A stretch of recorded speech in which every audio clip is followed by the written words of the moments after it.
kesehatan, next slide.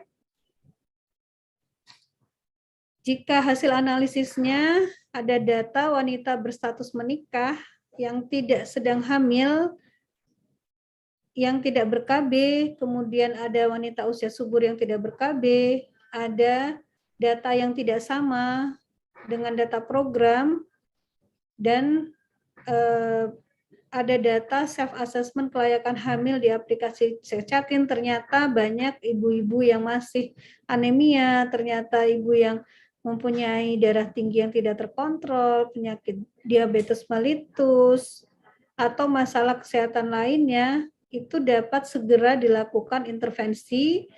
Pertama,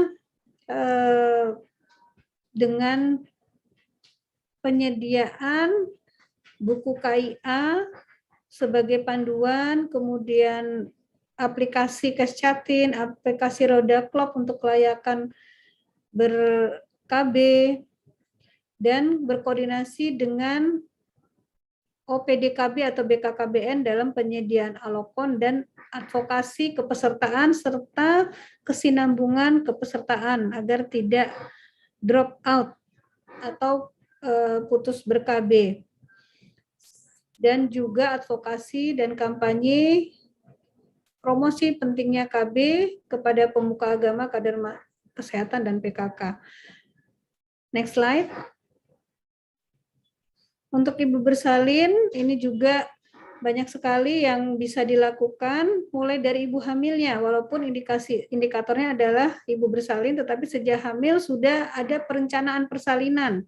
Bagaimana nanti si ibu akan bersalin, bisakah di FKTP setempat atau harus dirujuk? Kalau dirujuk, kendaraannya bagaimana, dan juga penyediaan rumah tunggu kelahiran di wilayah yang jauh, yang sulit, termasuk pembiayaan.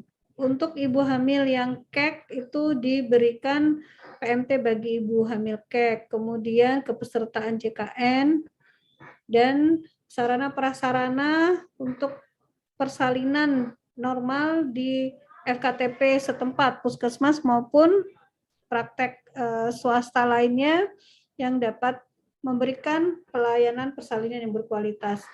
Kemudian jika ibu tidak melakukan persalinan di Fasiankes, ini memang harus digali permasalahannya, apakah karena faktor ekonomi atau tradisi setempat.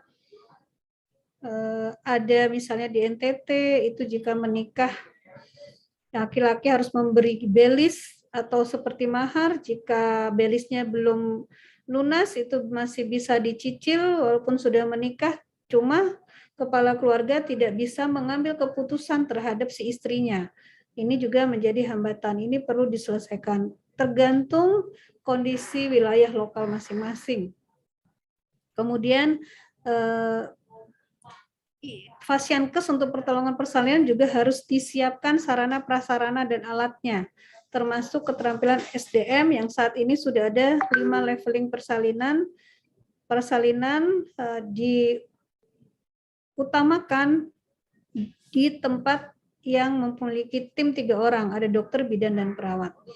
Kemudian data bayi baru lahir juga kita dapatkan, perlu disinkronkan antara data cakupan program dan BISPK. Next slide.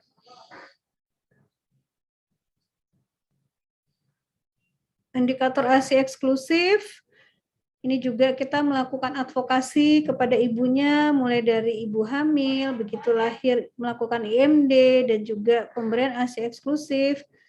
Dan jika ada fasilitas, jika ibu dan wanita tersebut bekerja di fasilitas publik ataupun kantor lainnya, perlu diadakan fasilitas ruang menyusui.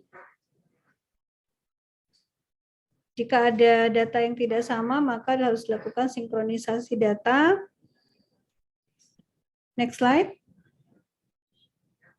Pemantauan pertumbuhan, di sini yang sangat penting sekali, anak-anak jangan sampai tidak terpantau kenaikan berat badannya.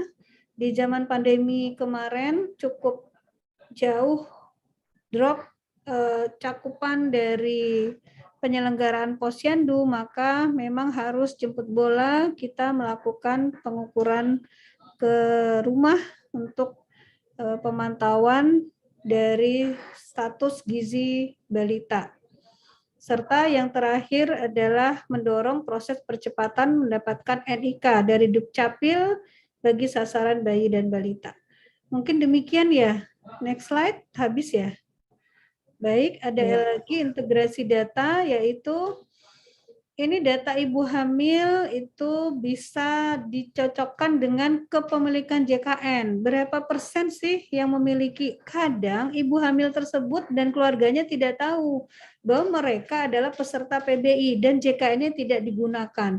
Mereka terlambat merujuk karena harus mencari biaya pinjam sana sini dan sebagainya. Itu sangat sayang. Kemudian data kondisi hipertensi, perilaku merokok, suspek TB, ODGJ, dan lain sebagainya, termasuk kepemilikan jamban dan air bersih di rumah tangga masing-masing. Data pemantauan pertumbuhan juga dihubungkan dengan data-data lainnya seperti adanya TB di anggota keluarga yang mungkin menular kepada balita sehingga balita tidak tumbuh kembang dengan baik, ada bapaknya yang perilaku merokok sehingga anaknya sering mengalami ISPA dan lain sebagainya, menggunakan bahan bakar kayu untuk memasak dan sebagainya. Persalinan di vaskes termasuk data kepemilikan, hipertensi juga terkait dengan ODGJ, merokok dan pemilikan JKN. Next slide. Ini data ibu hamil bisa dikaitkan berapa data pasien TB yang ternyata juga ibu hamil, HIV, hipertensi, diabetes mellitus, kemudian data COVID pada ibu hamil, bagaimana level PPKM di daerah tersebut. Data ASI eksklusif juga dilinkkan dengan data stunting, wasting, dan underweight di EPPGBM.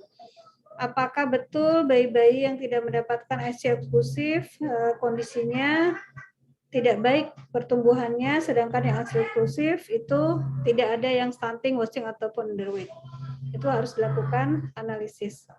Dan imunisasi dasar lengkap itu juga dilihat dengan data kelahiran bayi, kunjungan neonatal, dan surveillance penyakit yang dapat dicegah dengan imunisasi. Pemantauan pertumbuhan ini bisa juga dilinkkan, dianalisis dengan data e-cohort anak, yaitu seluruh pelayanan yang diberikan pada anak yang saat ini sudah ada elektronik cohortnya, setiap pelayanan jadi seperti rekam medik, dan juga data agregat apakah anaknya tidak tumbuh dengan baik, keluarganya ada yang TB misalnya. Next slide. Demikian yang bisa saya sampaikan, cukup banyak indikatornya. Mohon maaf jika ada hal yang kurang tepat dalam penyampaian, nanti boleh kita berdiskusi. Assalamualaikum warahmatullahi wabarakatuh.